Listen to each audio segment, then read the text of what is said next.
एक बार की बात है, सुषमा अपने पूरे परिवार के साथ खुशी खुशी मोहन नगर में रहती थी। उसकी 2 बहुएं थी, पल्लवी और शिवानी।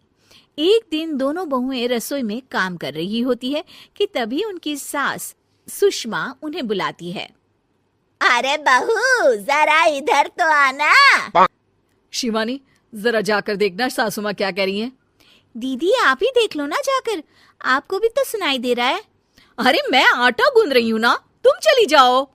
हाँ तो मैं भी तो सब्जी काट रही हूँ ना दीदी। अरे बहू, जल्दी आओ। ओह, ये तो जाएगी नहीं। मैं ही जाकर देखती हूँ कि क्या करना है। पल्लवी सुषमा के कमरे में जाती है। जी मम्मी जी, क्या हुआ?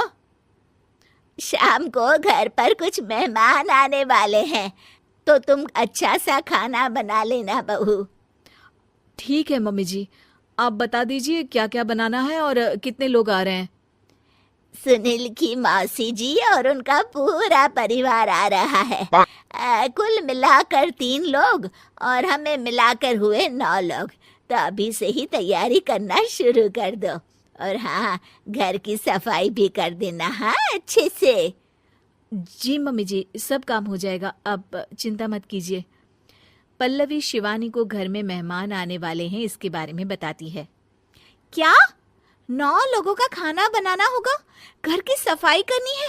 बाप रे, सासू माँ ने तो हमें घर की नौकरानी ही समझ कर रखा है। ऐसा नहीं बोलते शिवानी, हम इस घर की बहू हैं और घर के काम करना हमारा फर्ज है। दीदी तो है ही सासू माँ की चमची, जब देखो सासू माँ सासू माँ। मैं तो इतना सारा काम नहीं करने वाली।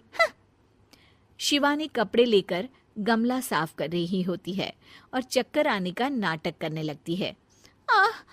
मेरा सर चकरा रहा है। तभी वहां पल्लवी और सासू माँ जाते हैं। अरे बहू, क्या हो गया तुम्हें? मम्मी जी, बहुत तेज सर में दर्द हो रहा है। तुम एक काम करो शिवानी, आराम कर लो।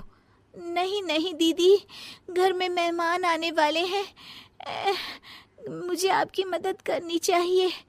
अरे कोई बात नहीं शिवानी, तुम आराम कर लो, मैं सब काम कर लूंगी। ठीक है दीदी, अगर आप इतना कह रही हैं तो आराम कर लेती हूँ।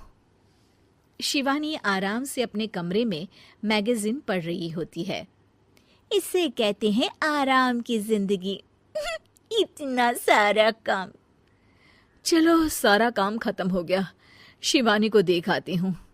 शिवानी अपने कमरे में ईयरफोन में गाने सुनते सुनते सो जाती है और उसके साइड में मैगजीन भी रखी होती है। पल्लवी वहां आ जाती है और वो सब देखती है। ओहो, तो मतलब सब काम चोरी का बहाना था। अभी बताती हूँ इसको। घर का सारा काम मुझे करना पड़ा और ये महारानी यहाँ मैगजीन पढ़ रही है, गाने सुन रही है। पल्लवी रसोई से एक प्लेट और चम्मच लेकर आती है और शिवानी को थाली बजाकर उठाने लगती है। शिवानी अचानक से उठती है। उठ गई महारानी, गाने भी सुन लिए, मैगजीन भी पढ़ ली। तुम तो बहुत बड़ी झूठी निकली शिवानी। तुमने सर दर्द का बहाना बनाया ताकि काम करने से बच सको।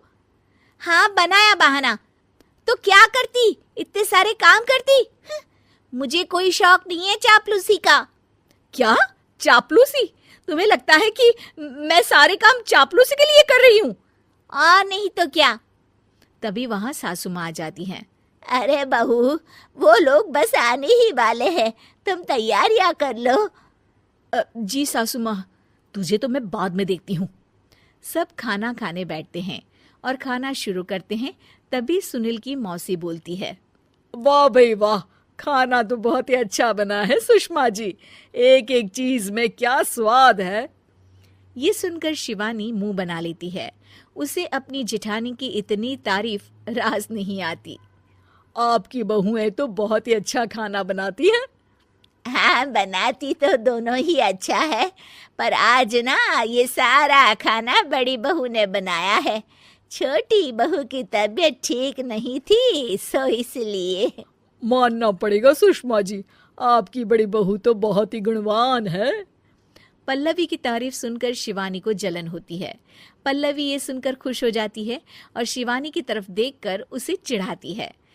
कुछ देर बाद मेहमानों के जाने का वक्त हो जाता है। मौसी जी सबके लिए उपहार लाई होती है। वो सबको शगुन के पैसे देती हैं और अंत में पल्लवी के पास आती है।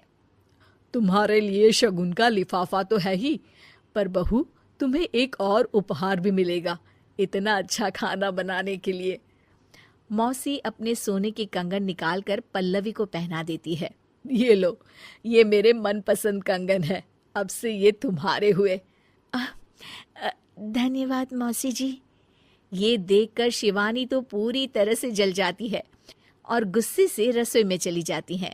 तभी वहां पल्लवी आ जाती है और उसे अपने कंगन दिखाने लगती है। देवरानी जी, अब आपका सर दर्द ठीक तो है ना? मुझे लगता है कि अब सर दर्द शुरू हो गया होगा आपका।